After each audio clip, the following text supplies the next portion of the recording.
Shalom from the beautiful hills of Judah. I'm here at Yad HaShmona, where the Jerusalem Center for Bible Translation is located. And I wanted to just share something that happened about a month ago. On April 30th, the weather was really hot. It was 97 degrees Fahrenheit, about 36 degrees Celsius, and the wind was blowing from the west about 60 miles an hour, 100 kilometers an hour.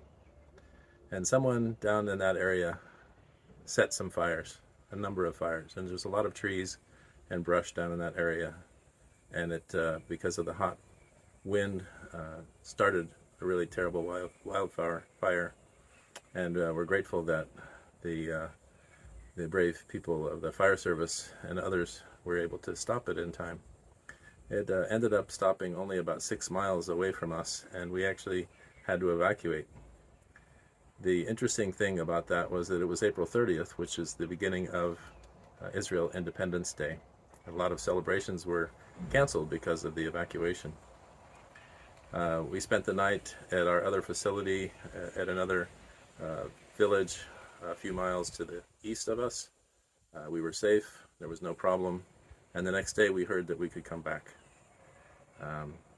The person that reported to us that we could come back said that it was such a miracle that there is not even a smell of smoke at our place.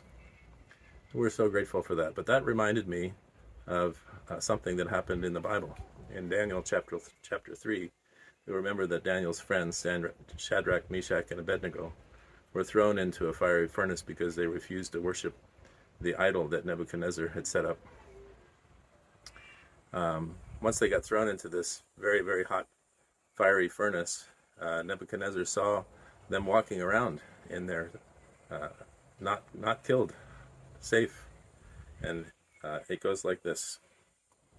Nebuchadnezzar then approached the opening of the blazing furnace and shouted, "Shadrach, Meshach, and Abednego, servants of the Most High God, come out, come here."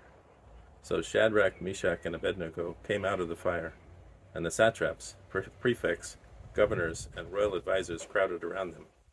They saw that the fire had not harmed their bodies, nor was a hair of their heads singed. Their robes were not scorched, and there was no smell of fire on them. It's a very different event, of course, but this is the same God.